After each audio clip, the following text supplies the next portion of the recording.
নমস্কাৰ welcome to this video আজিৰ ভিডিওত আমি এডিআৰই 2.0 কাৰণে হেল্পফুল হোৱাকৈ কিছু প্ৰশ্ন উত্তৰ আলোচনা কৰিম সম্ভাৱ্য প্ৰশ্ন উত্তৰ আৰু আপোনালোক যিসকলে মেইনলি এডিআৰই 2.0 কাৰণে প্ৰিপাৰেচন কৰি আছে তেওঁলোকে আজিৰ ভিডিও হেল্পফুল পাব গতিকে আৰম্ভ কৰিছোঁ আজিৰ প্ৰশ্ন উত্তৰবিলাক কোৱেশ্চনসমূহ চাওক মই অসমীয়াত লিখা নাই কিন্তু যেতিয়া ইংৰাজীত পঢ়িম লগে লগে অসমীয়াটো ট্ৰান্সলেট কৰি দিম প্ৰথম প্ৰশ্নটো চাই লৈছো which Assamese film won first national film award for best feature film কোনখন অসমীয়া ছবি প্ৰথম মানে সৰ্বশ্ৰেষ্ঠ ফিচাৰ ফিল্মৰ পুৰস্কাৰ পাইছিল ৰাষ্ট্ৰীয় পুৰস্কাৰ কাৰেক্ট অপচন হ'ল হালধীয়া চৰাই বাওধান খায় নেক্সট কোৱেশ্চন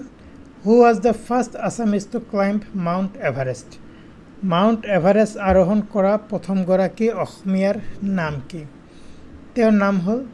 তৰুণ শইকীয়া প্ৰথম গৰাকী অসমীয়া যি গৰাকী মাউণ্ট এভাৰেষ্ট আৰোহণ কৰিছিল next question what is the name of the traditional fishing ট্ৰেপ used in Assam অসমত মাছ ধৰিবলৈ পৰম্পৰাগতভাৱে যিটো সঁজুলি ব্যৱহাৰ কৰা হয় তাৰ নাম কি বা তাক কি বুলি কোৱা হয় Correct option হল তাক জাকৈ বুলি কোৱা হয় Next question who is known as the Bard of Brahmaputra মনত ৰাখিব Bard of BARD Bard of Brahmaputra বুলি কাক কোৱা হয় এইটো উপাধি কোন গৰাকী ব্যক্তিক দিয়া হৈছে Correct option হল ভূপেন হাজৰিকাক Bard of Brahmaputra বুলি কোৱা হয় Next question which endangered species is found in the Manas National Park মানস ৰাষ্ট্ৰীয় উদ্যানত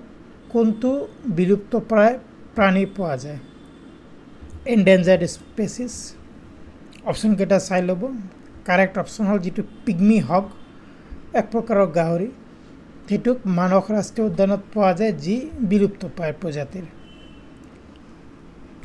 next question what is the literacy rate of Assam as per 2011 census 2011 census অনুযায়ী অসমৰ সাক্ষৰতাৰ হাৰ কিমান কাৰেক্ট অপচন হ'ল 73.18% okay next question which university is the oldest in assam অসমৰ আটাইতকৈ পুৰণা বিশ্ববিদ্যালয় কোনখন গুৱাহাটী বিশ্ববিদ্যালয় okay মনত ৰাখিব next question ভাৰত যেতিয়া স্বাধীন হয় অসমৰ জিলা কেইখন আছিল অপচন কেইটা চাই ল'ব how many districts were there in assam correct option হল 13খন জিলা আছিল অসমত next question what was the name of Karbi Anglong district when carved out of North Kachar hills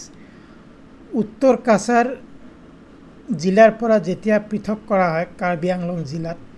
সেই সময়ত কাৰ্বি আংলঙৰ নাম কি আছিল Correct option is Mikir Hill district. Okay, Mikir Hill district. Asile. Next question. Which is the largest wetland in Assam? Asomor atatkoy dangor jalakhai. Wetland konkhon. Correct option is Sonbil. Sonbil ba Khonbil Asomor atatkoy dangor jalakhai ji Karimganj jilat ase. Next question which Kamata ruler shifted capital from Kamrup to Kamatapur কোন গৰাকী কমতা ৰজাই কামৰূপৰ পৰা কমতাপুৰলৈকে ৰাজধানী স্থানান্তৰিত কৰিছিল কমতাপুৰ আজিৰ তাৰিখত কোচবিহাৰ পশ্চিম বংগত তেওঁৰ নাম হ'ল সন্ধ্যা নামৰ ৰজাজনে ৰাজধানী কমতাপুৰলৈকে স্থানান্তৰ কৰিছিল নেক্সট কোৱেশ্চন মিৰ জুমলা হৈতে অসমলৈ অহা হিষ্টৰিয়ান কোন হয় ইতিহাস বিজ্ঞান কোন হয় যি মিৰ জুমলা হৈতে অসমলৈ আহিছিল কাৰেক্ট অপচন শিহাবুদ্দিন তালিশ যেটো ফোৰ্থ অপচন হেতু correct next question which river was considered the boundary in the treaty of Majuli 1663 1663 চনত যি মাজুলীৰ চুক্তি হৈছিল সেই চুক্তি অনুযায়ী কোনখন নদীৰ বৰ্ডাৰ আছিল কাৰ বৰ্ডাৰ আছিল কোচ ৰাজ্য আৰু আহোম ৰাজ্য কাৰেক্ট অপচন হ'ল Subansiri okay next question which Ahom ruler was also known as লৰা ৰজা কোন গৰাকী আহোম ৰজাক লৰা ৰজা বুলিও কোৱা হয় Sulikphaa is the correct option next question when did battle of Alaboi take place আলাবৈৰ যুদ্ধ কেতিয়া হৈছিল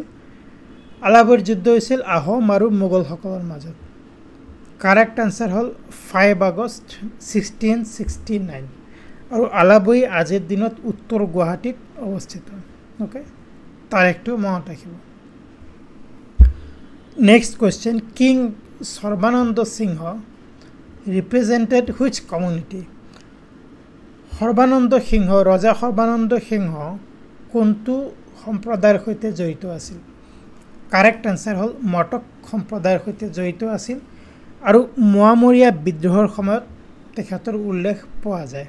okay next where was the first tea of Assam planted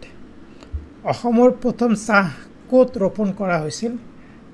correct option হল চাবুৱা চাবুৱাত অসমৰ প্ৰথম চাহ ৰোপণ কৰা হৈছিল next question Digboi refinery is run by Digboi যে অইল ৰিফাইনাৰী আছে তাক কোনে পৰিচালনা কৰে কাৰেক্ট আনসাৰ ইন্ডিয়ান অয়েল কৰ্পোৰেশনে পৰিচালনা কৰে next who established Barpeta Satra Barpeta Satra কোনে প্ৰতিষ্ঠা কৰিছিল অপশন কেটা চাই লওক বৰপেটা সত্ৰ প্ৰতিষ্ঠা কৰিছিল মাধৱদেৱে ওকে সৰি মাধৱদেৱ ওকে মাধৱদেৱে মহাপুৰুষ মাধৱদেৱে প্ৰতিষ্ঠা কৰিছিল বৰপেটা সত্ৰ Next question, who composed Bonful, the first book to win a Sahitya Academy Award? Sahitya Academy পুরস্কার পোৱা বনফুল কোনে ৰচনা কৰিছিল কাৰেক্ট অপশন হল যতীন্দ্ৰনাথ দুৱৰাই বনফুল ৰচনা কৰিছিল সো ফ্ৰেন্ডস এইখিনি আছিল আজি আলোচনা কৰিবলগীয়া 20টা প্ৰশ্ন আৰু আপোনালোকে যদি এডিআৰিৰ কাৰণে প্ৰিপাৰেচন কৰি আছে আজিৰ প্ৰশ্নকেইটা হেল্পফুল পাব আজি পাৰ্ট 1 আছিল মই তেনেকৈ কেইবাটাও পাৰ্টত এডিআৰিৰ সম্ভাব্য প্ৰশ্ন উত্তৰসমূহ আলোচনা কৰিম থ্যাংক ইউ ভেৰি মাচ আজিৰ ভিডিঅ' চোৱাৰ কাৰণে আপোনালোকক অতি সোনকালে আন এটা ভিডিঅ'ত লগ পাম